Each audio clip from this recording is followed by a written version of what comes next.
सावी zone मराठीमध्ये मी सावी तुमचं खूप खूप मनापासून स्वागत करते. आज मी तुम्हाला उपवासाची साबुदाणा बटाटा चकली बनवून दाखवणार आहे. ही चकली मी नेहमीच्या पद्धतीने न बनवता थोड्याशा वेगळ्या पद्धतीने बनवली. पद्धत जरी वेगळी असली ना तरीसुद्धा ही चकली बनवायला खूप सोपी आहे. पहिल्याच प्रयत्नामध्ये तुम्ही परफेक्ट चकली बनवाल ही माझी खात्री आहे. ही चकली तुम्हाला जर बनवायची असेल ना तर व्हिडिओ कुठे स्किप न करता शेवटपर्यंत पहा, म्हणजे तुमची चकली अशी परफेक्ट बनेल. चला तर मग आता वेळ न घालवता पटकन रेसिपीला सुरुवात करूयात. पण त्याआधी नेहमीप्रमाणे छोटीशी रिक्वेस्ट आहे. रेसिपी तुम्हाला कुठल्याही क्षणी थोडी जरी आवडली तर रेसिपीला लाईक आणि चॅनलला सबस्क्राईब करायला अजिबात विसरू नका. सुरुवातीला आपल्याला गॅसवरती कढई ठेवायची आहे आणि त्यामध्ये 1 वाटी साबुदाणा घालायचा आहे. साबुदाण्याचं वजनी प्रमाण सांगायचं झालं तर इथे मी 200 ग्राम इतका साबुदाणा घेतला आहे. गॅस चालू करायचा आहे आणि फ्लेम आपल्याला मीडियम ठेवायची आहे. आता मीडियम गॅसवरती आपल्याला साबुदाण्याला असं सतत हलवायचं आहे आणि साबुदाणा खमंग भाजून घ्यायचा आहे. साबुदाणा भाजताना आपल्याला गॅस वाढवायचा नाही. साबुदाणा भाजताना आपण जर गॅस वाढवला ना तर साबुदाणा खाली लागू शकतो आणि त्याचा रंगही थोडासा काळपट किंवा पिवळसर येऊ शकतो. त्यासाठी आपल्याला मीडियम गॅसवरतीच हा साबुदाणा छान फुलेपर्यंत भाजून घ्यायचा आहे. साबुदाणा भाजण्यासाठी आपल्याला 6 ते 7 मिनिटे लागू शकतात. तर तुम्ही पाहू शकता थोड्या वेळानंतर साबुदाणा आपला खमंग भाजलेला आहे आणि साबुदाण्याचा रंगही बदलला नाही. साबुदाणा छान भाजला ना की साबुदाण्याची लाही तयार होते, तेव्हा समजायचं साबुदाणा आपला खमंग भाजला आहे. आता आपण गॅस बंद करूया आणि हा साबुदाणा थंड होण्यासाठी एका दुसऱ्या भांड्यात काढून घेऊयात. आता उपवासाची चकली करायचं म्हटलं की बटाटे आलेच. त्यासाठी इथे मी 1 किलो उकडलेले बटाटे घेतलेत. बटाटे मी स्वच्छ धुवून घेतल्यानंतर कुकर लावून कुकरच्या 4 शिट्ट्या काढून घेतल्यात आणि बटाटे थोडेसे थंड झाल्यानंतर त्याची साल देखील काढून घेतलेली आहे. तर इथे आपल्याला 200 ग्राम साबुदाण्यासाठी 1 किलो बटाटे वापरायचे आहेत. हे अगदी परफेक्ट प्रमाण आहे. आता बटाटे आपल्याला किसणीने किसून घ्यायचे आहेत. त्यासाठी इथे मी मोठं ताट घेतलं आहे आणि जी अलग किसायची किसणी असते ना त्या किसणीने आपल्याला बटाटे अशा प्रकारे किसून घ्यायचे आहेत, म्हणजे आपल्याला छान बटाट्याचा लगदा मिळतो. बटाटे तुम्ही मॅश करूनसुद्धा घेऊ शकता, पण मॅश करताना त्यामध्ये एकही बटाट्याचा मोठा तुकडा राहणार नाही याची काळजी देखील आपल्याला घ्यायची आहे. आता अशाच प्रकारे मी राहिलेले सर्व बटाटे किसून घेते. तुम्ही इथे पाहू शकता संपूर्ण बटाटे मी किसणीने किसून घेतलेत आणि छान असा इथे आपला बटाट्याचा लगदा तयार झालेला आहे. आता हा बटाट्याचा लगदा आपल्याला थोड्या वेळ असाच साईडला ठेवून द्यायचा आहे. आता इथे आपला साबुदाणासुद्धा छान थंड झाला आहे. साबुदाणा असा पूर्ण थंड झाल्यानंतरच आपल्याला तो मिक्सरला दळून घ्यायचा आहे. जर हा साबुदाणा आपण गरम असताना दळला ना तर दळताना त्याला वाफ येते आणि वाफ झाल्यानंतर त्याचं पाणी तयार होतं. म्हणून आपल्याला पूर्ण असा साबुदाणा थंड करून घ्यायचा आहे आणि मगच मिक्सरला बारीक असा दळून घ्यायचा आहे. आता झाकण लावून मिक्सरला साबुदाणा आपल्याला छान बारीक दळून घ्यायचा आहे. तर तुम्ही पाहू शकता साबुदाणा मी छान असा दळून घेतला आहे आणि एकदम बारीक याचं पीठ तयार झालेलं आहे. यामध्ये एकही साबुदाण्याचा मोठा कण राहू दिला नाही. अशाच प्रकारे तुम्हाला देखील हे पीठ दळून घ्यायचं आहे. पीठ जर तुमचं यापेक्षा थोडं जाड आलं ना तर तुम्ही या पिठाला चाळून घ्यायचं आहे. पण इथे मला पिठाला चाळून घ्यायची गरज वाटत नाही. अगदी छान बारीक असं मी पीठ तयार करून घेतलं आहे. आता हे पीठ मी थोड्या वेळ साईडला ठेवते आणि लगेच आता पुढची कृती पाहूयात.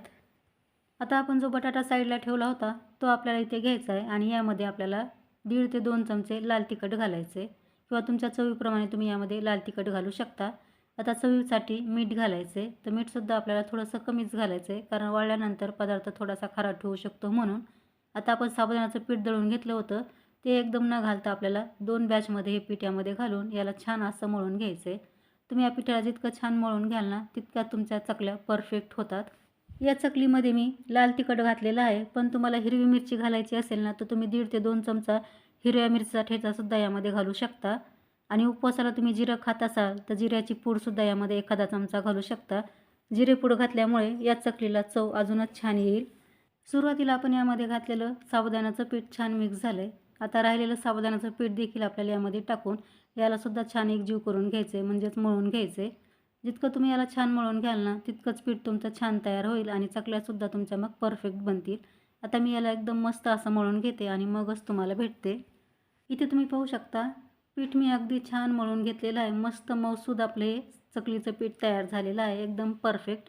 अशाच प्रकारे तुम्हाला देखील हे पीठ छान मळून घ्यायचं आहे. आता तुम्ही याच्या हव्या तर चकल्या बनवू शकता, पण आपण जर अशाच पिठाच्या चकल्या तयार केले ना त्या चकल्या तळल्यानंतर जास्त फुलत नाहीत. म्हणून आपल्याला इथे छोटीशी एक ट्रिक करायची आहे. हे पीठ आपल्याला वाफवून घ्यायचं आहे. त्यासाठी एका मोठ्या भांड्यामध्ये आपल्याला हे पीठ घालायचं आहे. आता पीठ आपण वाफवून घेऊयात. त्यासाठी इथे मी गॅसवरती मोठ्या पातेल्यामध्ये पाणी गरम करायला ठेवलं होतं. पाणी छान गरम झाल्यानंतर आपल्याला अशी चाळणीवरती ठेवायची आणि या चाळणीमध्ये पीठ ठेवायचे. आता या पिठाच्या वरतून परत आपल्याला झाकण ठेवायचे आणि मीडियम गॅसवरती 10 ते 15 मिनिटे हे पीठ छान वाफवून घ्यायचे. आता 15 मिनिटे झालेली आहेत. झाकण काढायचे आणि तुम्ही पाहू शकता पीठ आपलं अगदी मस्त वाफलेलं आहे. पिठाला छान शाईन आली आणि पीठ हाताला म्हणजे बोटाला देखील चिकटत नाही. तेव्हा समजायचं आपलं पीठ छान वाफले. पीठ जर वाफलं नसेल ना तर आणखी थोड्या वेळ वाफू द्यायचं म्हणजे मग चकली छान फुलते पहा. आता मी गॅस बंद केला आहे कारण पीठ छान वाफले. आता तयार पीठ आपण एका ताटामध्ये काढून घेऊयात. तर पाहू शकता खूपच छान असं आपलं पीठ वाफलेलं आहे. आता भांड्याला चिकटलेलं संपूर्ण पीठ मी इथे काढून घेतले.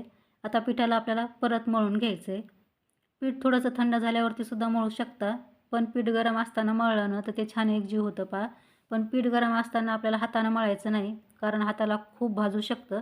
त्यासाठी अशा प्रकारे स्मॅशर घ्यायचं आणि स्मॅशरने असं आपल्याला हे पीठ मळून घ्यायचं आहे. पीठ छान एकजीव करायचं आहे म्हणजे चकल्या पहा छान फुलतात. पीठ इथे चांगलं वाफणंसुद्धा तितकंच गरजेचं आहे. पीठ जर वाफलं नसेल ना तर तुमच्या चकल्या फुलणार नाहीत, आतमध्ये कच्च्या राहू शकतात तळल्यानंतर. म्हणून पीठ आपल्याला चांगलं वाफवून घ्यायचं आहे आणि मगच चकल्यासाठी मळून घ्यायचं आहे. सुरुवातीला पीठ गरम होतं म्हणून स्मॅशरनं मळायचं आणि पीठ थोडंसं कोमट झाल्यानंतर आपल्याला अशा प्रकारे हाताने ते छान मळून घ्यायचे. आता पीठ इथे आपलं तयार झालं आहे. आता हात स्वच्छ करून लगेच आपण चकल्या बनवायला घेऊयात. चकल्या बनवण्यासाठी इथे मी सोऱ्या घेतला आहे आणि त्याला चकलीची प्लेट देखील लावून घेतली आहे. चकली बनवताना यामध्ये आपण एकही थेंब तेलाचा वापर केला नाही म्हणून मी सोऱ्याला देखील तेल लावलं नाही. तुम्हाला हवं असेल तर तुम्ही तेल लावू शकता, पण मी कधीच चकली बनवताना तेल लावत नाही सोऱ्याला. आता अशा प्रकारे आपण चमच्याने यामध्ये छान पीठ भरून घ्यायचं आहे. पीठ भरताना पायाला छान प्रेस करायचं आहे, मध्ये गॅप राहू द्यायचा नाही. मध्ये जर गॅप राहिला ना तर चकली पाडताना ती मध्येच तुटते पहा. त्यासाठी अशा प्रकारे चमच्याने छान प्रेस करून आपल्याला हे पीठ भरून घ्यायचं आहे. आता पीठ मी चांगलं भरून घेतलं आहे. आता आपण सोऱ्या बंद करून लगेच चकली बनवायला सुरुवात करूयात. आता चकली बनवण्यासाठी इथे मी पॉलिथिन शीट अगोदरच घेतलेली आहे आणि या पॉलिथिन शीटला सुद्धा थोडंसुद्धा तेल लावलं नाही. तर पाहू शकता खूप मस्त आपली काटेरी चकली तयार झालेली आहे. चकली पाडल्यानंतर आपल्याला शेवटचं टोक ना हाताने तोडून असं चिकटवून घ्यायचं आहे म्हणजे तळताना तेलामध्ये ते सुटत नाही. तर पहा मस्त चकली तयार झालेली आहे. आता आणखी एक चकली मी तुम्हाला बनवून दाखवते. चकली तुम्ही तुमच्या आवडीप्रमाणे लहान मोठी बनवू शकता, पण मला थोड्याशा मोठ्या चकल्या आवडतात म्हणून मी थोड्याशा मोठ्याच चकल्या बनवते नेहमीच. तर पहा खूपच मस्त आपली ही दुसरी देखील चकली तयार झालेली आहे, एकदम परफेक्ट. आता परत आपल्याला शेवटचं टोक आहे ना ते तोडून याला चिकटवून घ्यायचं आहे आणि अशाच प्रकारे आता आपल्याला काही चकल्या बनवून घ्यायच्या आहेत. काही पिठाच्या मी चकल्या बनवून घेतल्यात. आता शिल्लक पिठाच्या इथे मी स्टिक्स तयार करून घेणार आहे. या स्टिक्स तुम्ही तळल्यानंतर मुलांना सर्व करू शकता. मुलं खूप आवडीने खातील कारण तळल्यानंतर या स्टिक्स ज्या आहेत ना मस्त कुरकुऱ्याप्रमाणे दिसतात. मैत्रिणींनो, तुम्ही इथपर्यंत रेसिपी पाहताय म्हणजे रेसिपी तुम्हाला आवडली असं मी गृहीत धरते. रेसिपी तुम्हाला आवडत असेल ना तर प्लीज रेसिपीला लाईक शेअर करा. चॅनलवरती नवीन असाल तर चॅनलला सबस्क्राईब करून समोरील बेल आयकनलासुद्धा क्लिक करा. कारण जेव्हा कधी मी नवीन रेसिपी अपलोड करेन ना त्याचं नोटिफिकेशन तुम्हाला सर्वात अगोदर मिळेल. आणि ही रेसिपी तुम्ही कुठल्या गावातून किंवा कुठल्या शहरातून पाहताय हे सुद्धा मला कमेंट्समध्ये सांगत जा म्हणजे मला कळेल की माझी रेसिपी कुठपर्यंत पोहोचली आहे. तर तुम्ही पाहू शकता काही स्टिक्स मी बनवून घेतल्यात. आता सुरुवातीला आपण ज्या मोठ्या स्टिक्स बनवल्या होत्या ना त्यापासून तुम्ही चकलीसुद्धा बनवू शकता अशा प्रकारे. कारण सोऱ्यातून ही चकली बनवायला थोडंसं जड जातं पहा नेहमीच्या चकलीपेक्षा. आपण यामध्ये साबुदाणा न भिजवता वापरला आहे आणि साबुदाण्याचं पीठ देखील करून घेतलं आहे आणि त्याला परत वाफवून घेतले. वाफवलेला किंवा शिजवलेला साबुदाणा असतो ना तो जसा जसा थंड होईल ना तसा तसा तो घट्टसर व्हायला लागतो. म्हणून हे पीठ थोडंसं घट्ट होतं आणि मग चकली पाडताना आपल्याला थोडंसं जड जातं पहा. चकली सोऱ्यातून पाडताना खूप जास्त जड जात असेल ना तर तुम्ही हे पिठाला थोडंसं गरम पाणी लावून मळून घेऊ शकता आणि मग सोऱ्यातून चकली पाडू शकता. किंवा अशाप्रमाणे तुम्ही स्टिक बनवून घेऊ शकता आणि मग थोड्या वेळाने याच्या अशा चकल्या तयार करून घेऊ शकता. पाहू शकता अगदी पटपट ह्यासुद्धा चकल्या बनवता येतात. अजिबात त्रास होत नाही पहा, पटकन ही चकली तयार होते. तर तुम्हाला चकली बनवण्याची पहिली पद्धत आवडली का ही दुसरी पद्धत आवडली हे मला कमेंट्समध्ये नक्की सांगा. तर तुम्ही पाहू शकता संपूर्ण चकल्या मी इथे बनवून घेतल्यात आणि खूप सुंदर आपल्या या चकल्या तयार झालेल्या आहेत. आता तयार चकल्या मी कडकडीत उन्हामध्ये 2 दिवस वाळवून घेते. पण तुमच्याकडे उन्हाची सुविधा नसेल ना तर तुम्ही फॅनखालीसुद्धा या चकल्या वाळवून घेऊ शकता. फॅनखाली चकल्या वाळण्यासाठी थोडासा जास्त वेळ लागू शकतो. आता या चकल्या वाळल्यानंतरच मी तुम्हाला भेटते. तर 2 दिवस कडकडीत उन्हामध्ये मी या साबुदाणा बटाट्याच्या चकल्या वाळवून घेतल्यात आणि तुम्ही पाहू शकता वाळल्यानंतर चकल्या खूप सुंदर तयार झालेल्या आहेत. अगदी मस्त चकल्या वाळल्यानंतरसुद्धा कुठेही तुटल्या नाहीत. मस्त गोल गरगरीत आपल्या चकल्या तयार झाल्यात. या चकल्या बनवताना आपण एकही थेंब तेलाचा वापर केला नाही, म्हणून चकल्या तुम्ही वर्ष 2 वर्ष स्टोअर करून ठेवू शकता. बिलकुल खराब होत नाहीत.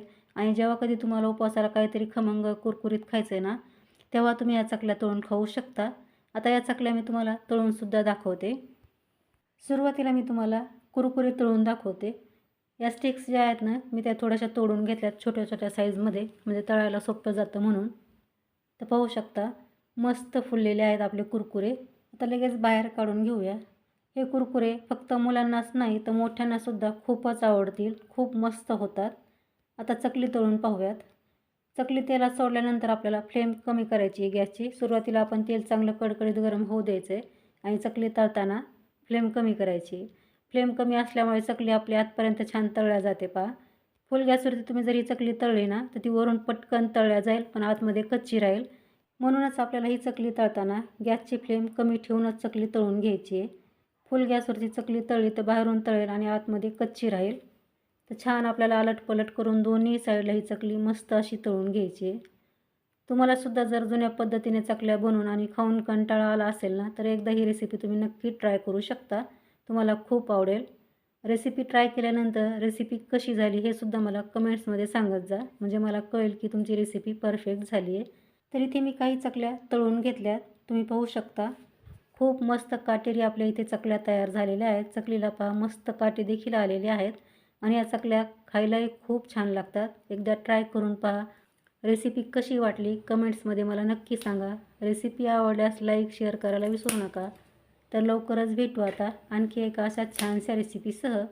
तोपर्यंत मस्त खा आणि हेल्दी राहा. धन्यवाद.